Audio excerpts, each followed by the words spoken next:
So I want to make sure we don't take up too much of your time this evening. But I just want to thank everybody for coming. Tonight, we are going to hear about Georgia Grasslands Initiative iNaturalist project. And this webinar is brought to you by the Georgia Native Plant Society. My name is Nikki Belmonte, and I'm the new Executive Director of GMPS. For those of you who are not members of Georgia Native Plant Society, I want to welcome you to our community. GMPS is a member-supported nonprofit organization with chapters throughout the state. Our programs span across three main areas of work: education, conservation, and advocacy. We offer a variety of activities such as educational programs, an annual symposium, native plant habitat certification, plant rescues, plant propagation, habitat restoration, and educational garden projects.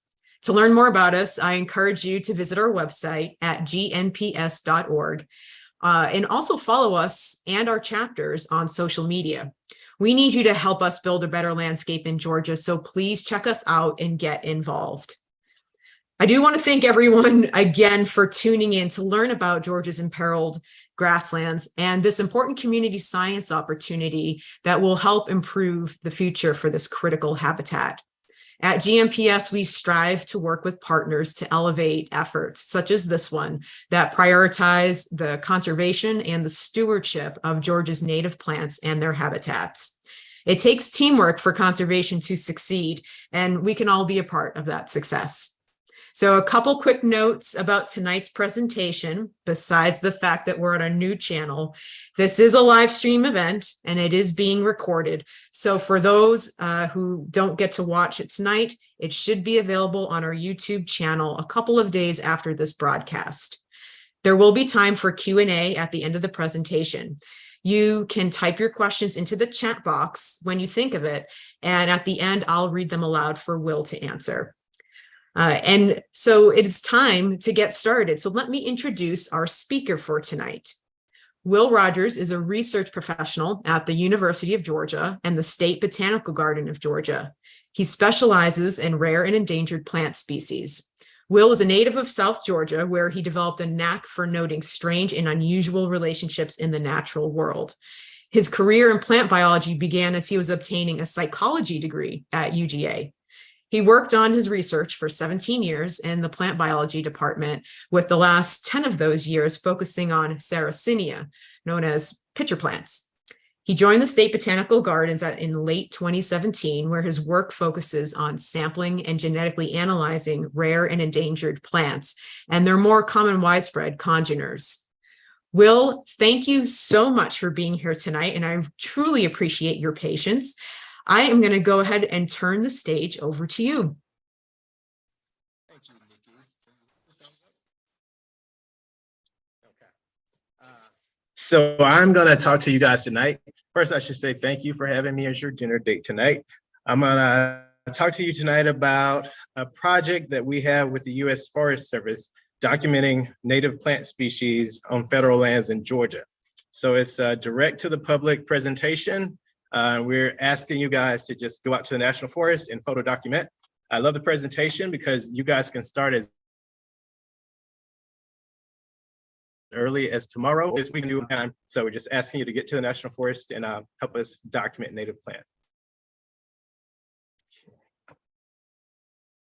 All right, so we're gonna go over what we're asking you to do, why we're asking you to do it, and how we're gonna get it done.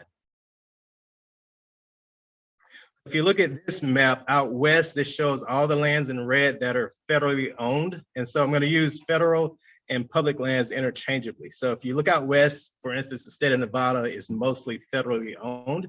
And then if you look east of the Mississippi, in Georgia in particular, very little land is publicly owned. Most of it is privately owned. So that translates into 93% privately owned in the state of Georgia, with only 5% of the land here federal or publicly owned. And that's where we're asking you guys to go. So in green here, up in North Georgia mainly, you can see that we have the National Forest. Used to be Chattahoochee and Oconee, now it's hyphenated Chattahoochee Oconee National Forest. So most of it is located in far North Georgia.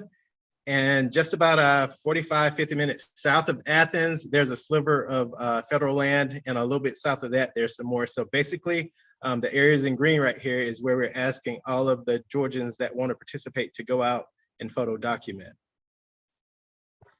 So if you look here, the areas in green are all the federal lands, and kind of interwoven sometimes there's private lands. So if you're out there and you see a fence or a mailbox, that's a good designation for private land. So we're asking you not to trespass and just to get to the areas that are federally owned. So just be careful not to trespass. And some of the areas can be kind of landlocked and you have to access the federal lands sort of in a roundabout way. But for the most part, when I've been out, I get there pretty easily.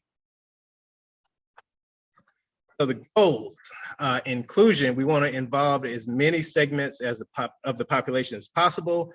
I presented to birders and college students, minority groups, hikers, bikers, fishermen, boaters. Anybody can do this. And it's very simple. I'm not tech savvy. And so I like to say, if I can do it, anybody can do it. And the purpose is to generate data. So the federal government wants to generate as much data and documentation on their lands as possible. So they're looking for native wildflowers and grasses mainly that are occurring on federal lands in Georgia. But what's out there? A lot. And so in the last 2.5 years that I've gone out, seen many different plant species. So a lot of milkweed, which is very important now.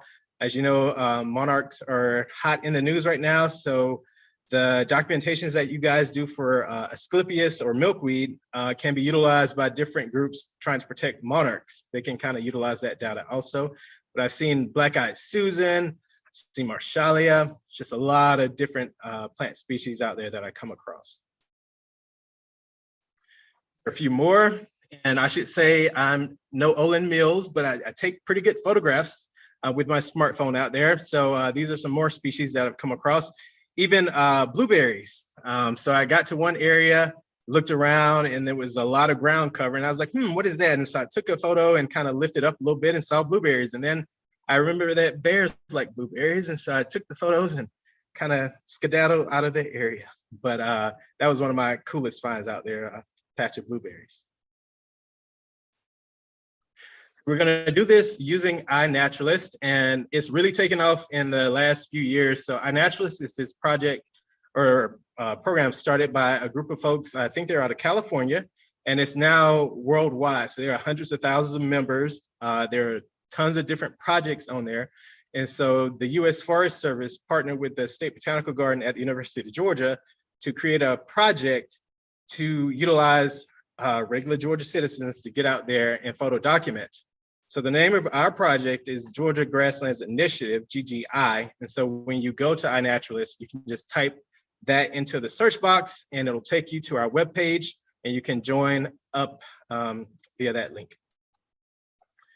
So if we were in person, I usually take this handout with me, and it's just a pretty straightforward way to show you how to join. Find iNaturalist, type in Georgia Grasslands Initiative into the search box.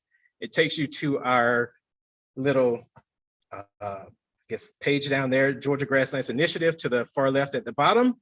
And in the middle there, that's going to change, like the look of the page. Right now, I think I'm featured, which I hope that changes very soon. So I hope to feature in the future different documenters from Georgia as the face of our page. And so that was the page up until about 2 weeks ago. And our tech savvy member of the group, Zach, put me on there, which was a bit of a surprise to me. But now if you look there, I'm there. And then if you look to the far right, there's a blue box that says, yes, I want to join, and you just click on that and you'll be a member. So as of yesterday, we had 153 members, which is way up from spring of 2021 when we started out with 6 people. So you guys have really been joining.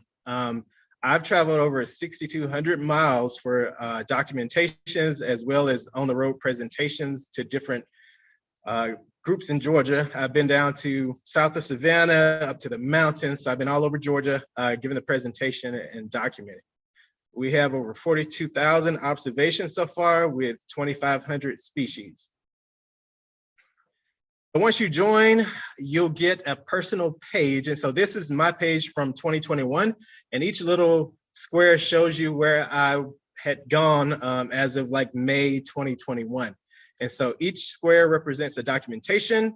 And if you scroll over one of those squares, it kind of highlights what species you documented and when. And so that list to the right there with all the different plant species shows you what the orange squares would represent.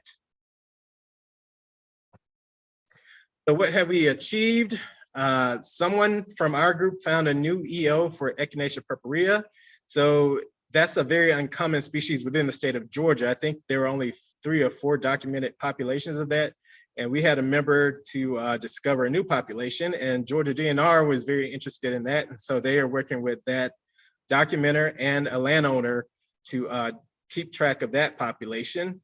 We're providing important milkweed data for different monarch projects. I was down south of Savannah, and some folks down there were tracking the different groups of monarchs that transverse our country, and as they head down to Central America. So they're interested in milkweed and where we're seeing those in the state of Georgia. Someone found a new EO for Helianthus smithii, which is a rare species. And they're always documenting different rare uncommon species such as Massalia, Sarracenia, Symphiatricum. And we ask you, if you do come across something that's rare, to cloak that location to protect, don't want any poaching or whatnot to happen. So sometimes you will come across a rare orchid or a pitcher plant or something special. So we ask you to cloak that or hide that specific GPS data from the general public. This slide just shows you what one person can do. So this is my personal slide to the far left back in 2021. And at the same time, I kind of screenshot the 12 of us there next to that, what we had done as a group in the same amount of time. Later that year in the fall, we had gotten up to 41 members. And so you can see Georgia really started to fill in orange by that time. And then this year in May, with 129 members, you can see Georgia's really turning orange. So you guys are really getting out there and documenting. And so I know I said the national forest lands, which are up in far north Georgia, the feds have sort of an all lands approach, however. So while we are focusing on the national forest, they are welcoming data from all over the state. So if you're roadside down in South Georgia, my neck of the woods, the documentation is helpful and it keeps a roster of what's growing there. And we can kind of triangulate and pull out the data just from the national forest, which is what they're interested in. But the data that you guys in South Georgia and Far East and West Georgia are sending in, the state can use that data as well. And like I said before, right now we have 153 members, and hopefully that'll go up tonight after you guys start joining. So the purpose is to gather information. So things like what species are present in specific locations. They can pull out flowering times. They can look at when seeds are maturing.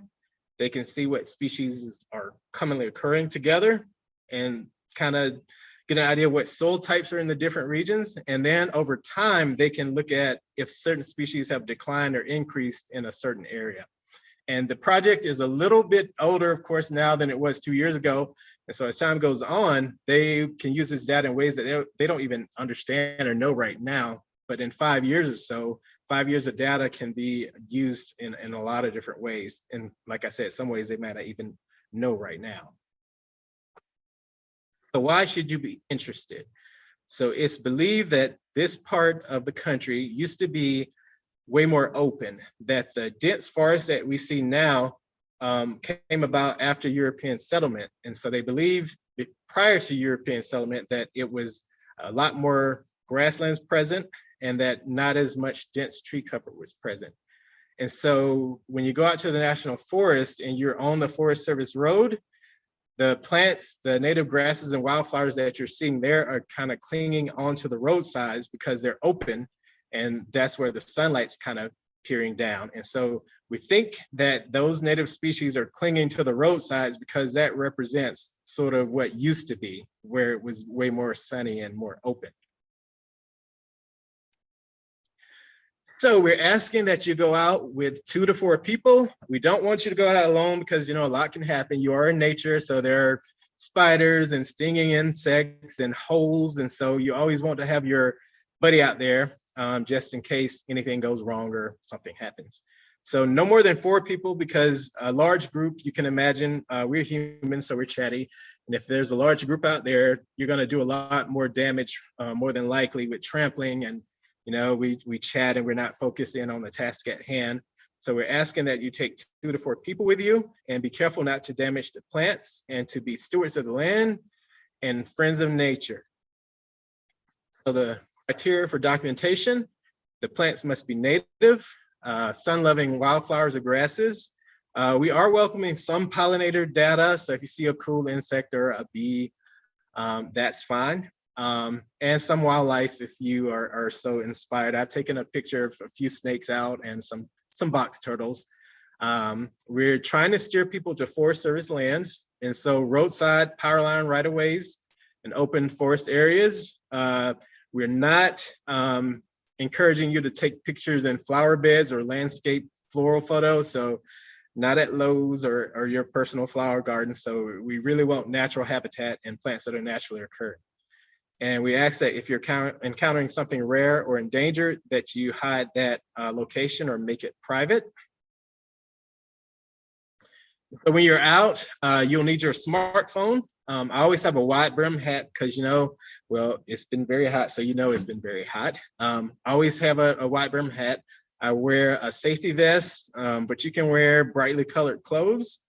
Any emergency medication, inhalers or EpiPens, and always take food and water with you. So we're recommending at least take 16 ounces of water for every hour that you plan to be away from home, and to drink. Even though if you're not thirsty, always drink periodically to keep yourself hydrated. So how to photo document. So we've all taken pictures, and it's pretty simple and straightforward. But for this project, we're asking you to get in there and get some detail. So we want you to get clear photos of the plant stems and flowers, basal leaves, or the rosettes. And basal, that's just if you look around at the plant, and at the base of the plant, there's like a circular bundle of leaves or whatnot. That can be important data to help the algorithm and iNaturalist identify the species for you. And so any kind of traits such as hair or petioles or leaf characteristics, and then your own iNaturalist, and it allows more than 4 photos. So definitely take multiple photos and upload those so the site can help ID the species. This is a good example. The picture to the far left, if you just snap and go, it can get kind of lost. So the plant is in there, but you can't see very much detail. So we're asking you to get in there and get to the basal rosette, which is the second picture, and the floral traits of the plant. And if any stems or leaves are present along the stems, also get those in there. So the algorithm in the site could ID this plant species just from that single leaf at the bottom, because it's a very distinctive leaf, and it came right back as Salvia lyrata. This is one of my favorite plant species I've come across. So I was taking a picture of this. It's a pretty distinctive leaf. And I was about to move on, and I looked down, and it was a little, almost looked like an exploded acorn on the ground. And so I was like, what is that? And I gave it a little tug, and it was actually a part of the plant. And it's little brown jugs, go figure. And so that was actually part of the plant. So definitely be sure to kind of look around and note that you're getting all parts of the plant. Vines can be tricky. So sometimes vines will crawl and creep and wrap around different plants. And so you'll actually be photographing 2 different plant species in that photo. And so that's happened a couple of times. So you just want to be sure that no strange vine or different plant species is also in your photo. Sunflowers are surprisingly tricky. So there are over 50 species of sunflower, and they're native to America. And so to the left here, it's just kind of showing you to get in there and take a picture of the flower. And so petal count can be a really good indicator of the species of sunflower that you're dealing with. And also that stem to the right there, a petiole, or the little, see if you can see this. A petiole is basically a leaf with a little stem here that attaches to the main stem. So some plants will have a petiole and some plants won't. So the leaf will be directly attached to that stem. And so showing a trait such as that will be very important to helping the algorithm. And I should mention too that the 153 members of the project also come behind each other and we help each other identify. So you upload your photo, the site will give you an ID automatically. And then one of your group members, one of your project members will come behind you and confirm that ID and get you to research status or research grade. And so it's really a team effort. And I should say right now, our top documenter is Botanical. She's way out front. I think she has like 5,000, so no one's ever gonna catch her. And our greatest helper is Pukek. And if you upload your photo, Pukek is gonna be there within 2 hours to help you identify that species. So those are my two most notable members of the group. And I haven't met either one of them, but I know they're always there. And Pukek, like I said, is always gonna help you identify your plant species. So these are two more examples of sunflowers. So if you look to the left, hopefully you guys can see that that one is hairy. It looks like a caveman's leg. So that's a very distinctive photograph. And the one to the right is smooth. Glaucus and glabros are smooth and kind of has a white coating on it. Also the one to the left, the leaves are sessile. So the leaves are attaching directly to the main stem. And the one on the right, the leaves have a petiole. And so that petiole is attaching the leaf to the stem. So the sunflower species on the left is Helianthus hirsutus. Hirsutus means hairy. And the one on the right is Helianthus strumosus. And that's one of the most confused species pair on the site. The algorithm is getting better all along. And so it's getting really good now at determining the differences between these species. It's not perfect. And so the species to the far left here is Lismachia quadrifolia. The one to the far right is Coreopsis major. And the one in the middle, we don't know what that is. And it still is a mystery. And so it looks sort of intermediate. I can see some traits from both. And so if you send something in and it's not readily identified, that's okay. Hopefully at some point, one of the group members will be like, aha, I know what that is. But this is one in the middle that has not been clarified just yet. So when I started the botanical garden, I was on an NSF project studying reasons for rarity, where I had to go out and collect leaf tissue for a species of sunflower that was rare and a species that was common. And so this slide is just showing you how the same species can look different depending on what population you're in. So the one to the far left is from Maryland. The one in the middle there, one is from Alabama, one is from Stevens County, Georgia. One looks like almost an ace of spade. It's kind of smooth on the edge. Some of them have toothed or serrated edges. So same species, but sometimes the phenotypical traits can vary a little bit. So it can get kind of confusing, but like I said, iNaturalist will identify it automatically for you.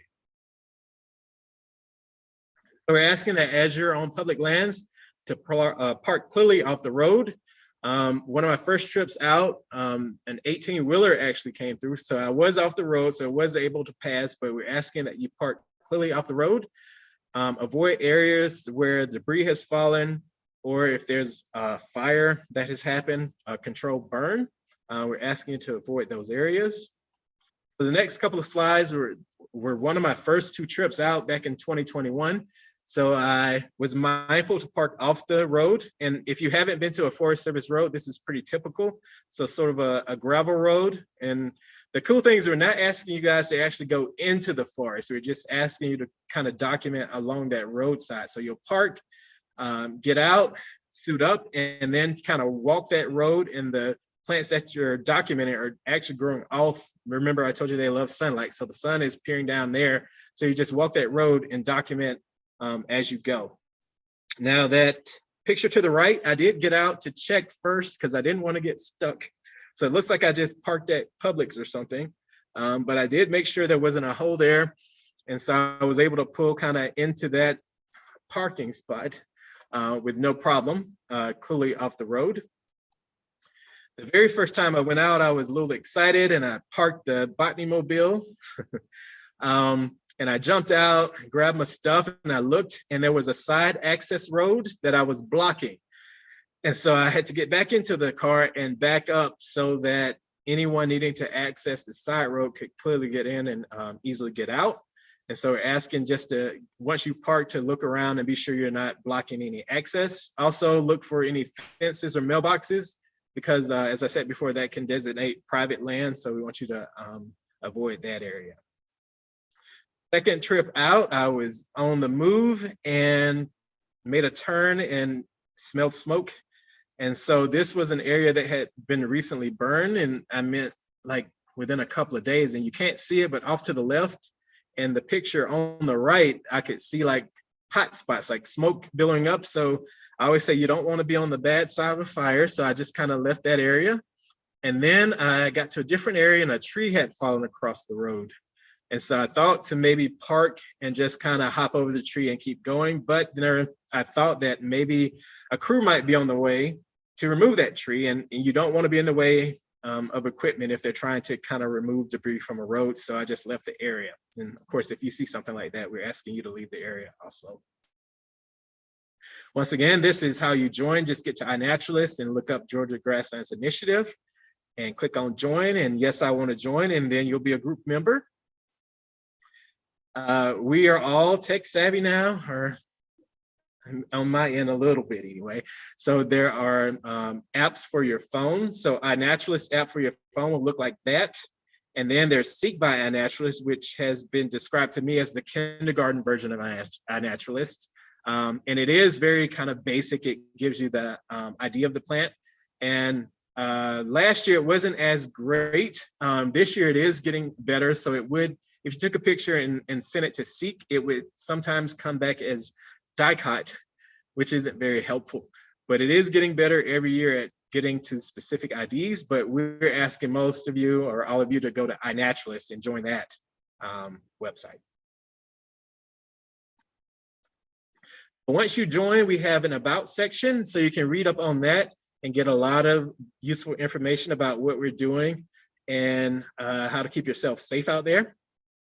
And so we're asking that you all, once you join, please read the About section. And we're updating it all the time. Some of that was kind of put in there during the heat of COVID. And so I think there might be some information in there about driving in the car together, but it might have been updated by this point. I've actually gone out and done a lot of presentations. So I try to do about 10 a year. And this is from last year and this year. So I've presented to different chapters of the Georgia Native Plant Society. I did the Audubon Society last September or last October. And I also did the Athens Science Cafe this year in February, I think. And so at that point, that was my largest crowd ever and a record for Athens Science Cafe. I think 72 people showed up, which they were really excited to break their record. We have educational videos on the way, an introduction, travel and roadside safety, how to photograph, wildlife safety, and how to use iNaturalist. And we're making the public aware through rollout like this and me being on the road and giving the presentation.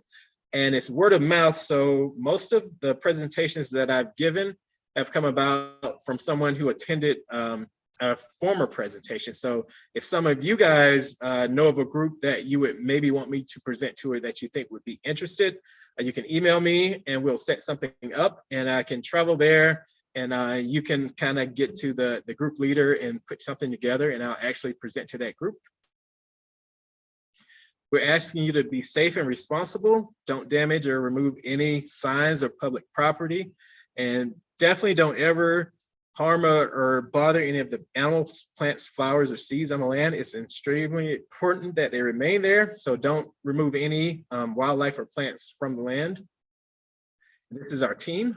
Our director, Jenny Cruz Sanders, Dr. Affolter, who recently retired, Heather Alley, Jennifer Seska, me, Cora, who is the director of the education department, who is instrumental in helping me get different gigs and presentations. We have an Insectival coming up at the State Botanical Garden, and I'll have a booth there. And so I think we have like 2,000 folks that show up. And so that's going to be my next big gig. And Cora is the organizer of that. Zach Wood is our techie member. And so keeping the website fresh and techie needs, Zach is very good at that. Katie McCullum is the curator of the Children's Garden at the State Botanical Garden, and she is helped with video. So she did, I think, wildlife safety video for us. And Melanie Flood is our newest member, and so she's out there. We work kind of hand in hand. She has a direct project with the Forest Service, and so the documentations that I find out when I'm out, I can pass along to her. And I would like to thank U.S. Forest Service, Joanne Baggs, Duke Rankin, Mark Strang, and Robin Mackey, as well as the Chattahoochee Oconee National Forest. They've been very accommodating and welcoming, so it's been great. But if you want to be featured, I've started this collage. And so if you send a photo of you photographing while you're out, you and your buddy can take photos of each other documenting and send that to me, and I will add it to the collage. My email address is bonjour@uga.edu. So if you have any questions, or if you want to set up something in the future for a presentation, please email me. And so that was the face of our page up until 2 weeks ago. Now I'm on there, but that is how you get to us. And hopefully you've enjoyed the presentations, and I can questions, and hope you enjoy it. Thank you, Will. This is a great slide for us to stop on, because one of the questions here was, where do I go on iNaturalist? So as you can all see, the URL is right at the top of this slide. And upon finishing the recording and sending it out, I will make sure to send out this link, as well as some helpful links from iNaturalist that shows you, for those of you who are new to using iNaturalist, there are some great tutorials that iNaturalist provides that will help you get all techie like Will is. So, Will, we do have a couple of questions here. Heather Brazel and Greg Lewis have a similar question. They had previously been told that this initiative is not just limited to federal lands. Could this activity be done on WMAs? Could it be done on other types of grassland areas? Yes, so the feds, I call them feds, they have sort of a mild all lands approach. And so the one slide that I showed you where all of Georgia was kind of turning orange with little squares, that's definitely outside of the National Forest Service land. And so we are taking documentations from all over the state, and we can go in there and pull out specific, I think Zach, the techie member of the group, can go in and put in polygons and pull out specific data for specific areas. And so even though all of Georgia is orange, we can go in there and pull out just the Forest Service lands when needed. So definitely if you're out in different parts of Georgia, because I know some of you down in the far southern reaches of Georgia would have trouble getting up to North Georgia. So the country roads down there, we're asking safety first. So definitely not on the side of a road where the speed limit is 65 or whatnot, but the dirt roads and country roads where the speed limit's lower. If you're out and want to photo document, that data is welcome too. Great, thank you. Kaylee Rickman wants to know, can you post through the Seek app? So if you start in Seek, you take your picture in Seek, does it automatically go into the iNaturalist project? Does that happen? So to my knowledge, that does not happen. So Seek is owned by iNaturalist, but it is different. And I kind of said it was the kindergarten version of iNaturalist. So I think Seek was just kind of a personal kind of documentation for you where you keep track of different species. It kind of counts for you and shows you what you've sent in, but that data does not go to our iNaturalist project. And so we're asking that you join iNaturalist and then join our project in iNaturalist to get that data sent there. Great. As far as I understand, since I'm a big Seek user, you can save your observations in iNat and then you can assign it to a project, but I think it's two separate actions. So Kaylee had a follow-up. Is there something specific we have to do to attach our observations to the project in iNaturalist? So once, and I'm not entirely sure, once, like if you join iNaturalist and you're a member of a lot of different groups, I think you have to kind of go in iNaturalist and be specific and sure that you're in our group, in our project, Georgia Grasslands Initiative. And I think once you start documenting, once you've logged in and designated that you're documenting for us, it should go to our project. That's how it's worked in the past or whatnot. And I know some things can get, so I'm an Android user, and iPhone users were having sort of a different experience sometimes. And so I'm not too familiar what Apple phones do, but I don't think it's too complicated to figure out any differences between the two platforms. Okay, great. The Piedmont Gardener wants to know which grass species are you mostly seeing up there? And I'm guessing up in the Chattahoochee National Forest. What are you mostly seeing up there for grass species besides Schizachyrum? My apologies, I cannot pronounce these Latin words. Yeah, I have a Southern drawl. The older I get, the more it comes out. So I can't pronounce them either. So there's a lot of switchgrass. There's little blue stem, big blue stem. And I should say grasses are intimidating. Like a lot of people have to use actually a key to key them out. And they're difficult to photograph sometimes. So sometimes you need, I'm gonna tinker around with having a backdrop or a black or white backdrop to try to get more detail, because it's kind of hard to focus your phone in on the blades of grass or whatnot. So grasses are tricky, and it takes a while for sometimes for you to get an accurate ID from group members. We are working on, we have Melanie Flood actually from the slide before, the newer member of our team, is really good at keying things out and really good with grasses. And so I'm going to utilize her skills. But yeah, I'm not great with grasses.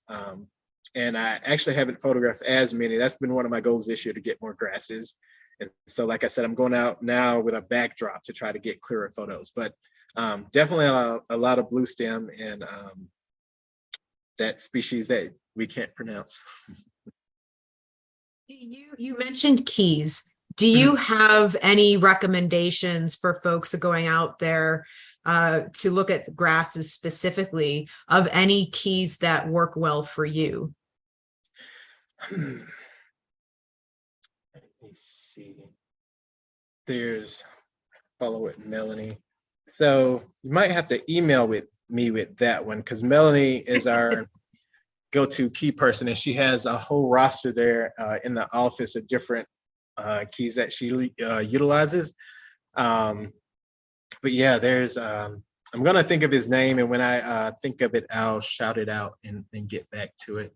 But, that sounds good.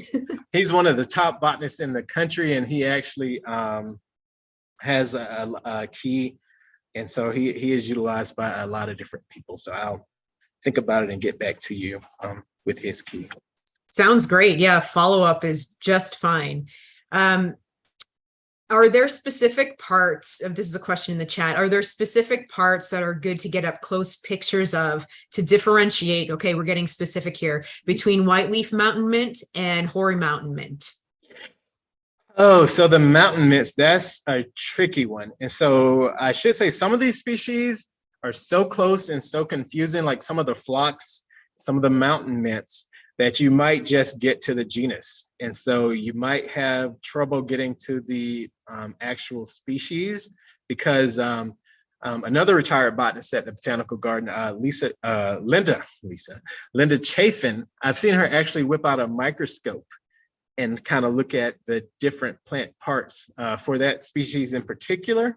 And so she had 4 different ones, and she was given a tutorial. And so to get a microscope to have to kind of tease apart the different traits is a bit out of my league.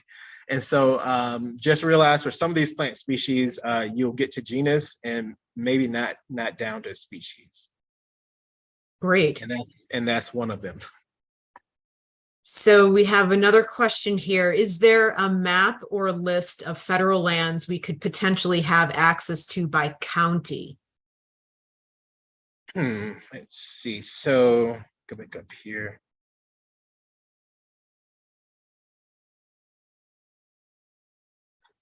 Might still be active. So this slide's a little bit older, but there was a link here. So at the bottom there, and to the, you can go to the U.S. Forest Service website, and it'll list the different areas that they have control over. And 2, once you become a member, and so my name on there is Pitcher Plant Power. And so if you click on me and look at my documentations, you'll actually get GPS data that shows you exactly where I've been and exactly where I went. And of course, for any of your group members. And so just click on their documentations, get the GPS data. And I use Google Maps. And so just put those GPS coordinates in there and it'll take you directly to the Forest Service road. And once you get there, you just kind of explore around and try out different roads that you come across when you're up there. Does that answer the question? Yes, I think that's good. And I think we can include that in the follow-up. Okay. If anyone has any last questions, you can go ahead and type them in the chat box. We are going to wrap up in a minute or so. So Will, I have his name. Weekly. His name is Weekly. Okay. So anything that he does or anything that he recommends, go for it. He's like one of the top botanists in the country. Do you happen to is it, if you Google for that resource, would you be able to come up with it? Or, I mean, this seems like something we can follow up with afterwards. But is it, is this something that folks can find readily on their own, or is this something that's is hidden? So I'm a direct, whenever I'm trying to search for something, I always type in exactly what I'm looking for. So his name is Alan Weekly, and just type in Alan Weekly and Botanical key, and I'm sure to list the different keys that he's utilized or what could be recommended by him. So that's fantastic. And we actually have a comment, his full name, Alan Weekly at UNC Herbarium Flora. So we can include that in the follow-up. So if there's any last questions, type them in and we will get your last questions answered. Will, I do have a question. So you said you were going to be giving a presentation at the State Botanical Garden upcoming. Is that a public event that you were talking about? Yes, it's insectival, and okay. It is it's a yearly event. It's really cool. They so I'm kind of a picky eater, but they have insect cuisine. So they have like mealworm, I don't know, Chex Mix. And so they have ant coated desserts and all this kind of thing, utilizing, and cricket powder cookies and all this kind of stuff. So kids usually love it because it's that ill factor, but yes, insectival. And if you go to the website, State Botanical Garden website, it'll tell you all about that, as well as the other events that we have coming up there. So definitely go to our website, and it's on there. I think it's next month. Great. And I do just want to ask this for those who follow the plant community on social media. Do you have a social handle that you want people to follow, or is there a social handle for UGA for the Bot Garden that you'd like people to follow? I think if you go to the website, there should be a media link and whatnot, how to follow us on Twitter and whatnot. I in my personal life, try to avoid social media. Um, and so there are links on the website to our different presences on different social media platforms. And I should say Insectival is September 30th at the State Botanical Garden. Excellent. Thank you. Well, I think that wraps up all our questions for tonight. If you who are tuned in and watching, you think of another question, I will be sending out a follow-up with the recording of this live stream with some of the items we talked about this evening, as well as Will's contact information. So folks can reach out directly to him with specific questions. I want to thank everyone for tuning in tonight. I very much appreciate your patience. And I hope everyone has and stay cool, everyone. It is real hot out there. So if you do start iNatting, please make sure you are taking precautions, staying in the shadier part of the grasslands, drinking water, and protecting yourself out there. Now, interrupt you one quick second. So sure. I will say that's a good point, because starting, I get to the sites about 7:30, 8 o'clock, and starting around about 11:30, it's starting to get hot and the plants start to droop a little bit, and so they don't make as great photos. And so I'm usually out of the field by 11:30 in the morning, and so I would recommend that for you guys also. Oh, that's a great piece of advice. I didn't even consider the droopiness of the plants in this weather. It's totally true. Thanks, Will. We did actually have one last question come in. Are private lands acceptable for logging iNat observations for this project? So that's a good question. So if it's your private land, yes, but just be cognizant that it gives GPS data. And so that's gonna pinpoint like that spot on your private land. And so that documentation will show up on iNaturalist. And so if it's your private land and you document and you want it cloaked, just hide that location. But you can do that, but just hide the location if you don't want the general public to know where that spot is. Great. And of course, if you're on someone else's land, you have to be very mindful of where you're parking your car, right? Yes. Boundaries. Excellent. Well, thank you, Will, so much for sharing all your knowledge and this amazing way that we can all help do conservation with you. Folks, I will be sending out a follow-up later on this week with this recording of the live stream, and as well as some of the notes that we were talking about during the program. I want to thank you so much for tuning in, and I hope you have a wonderful evening. Bye-bye.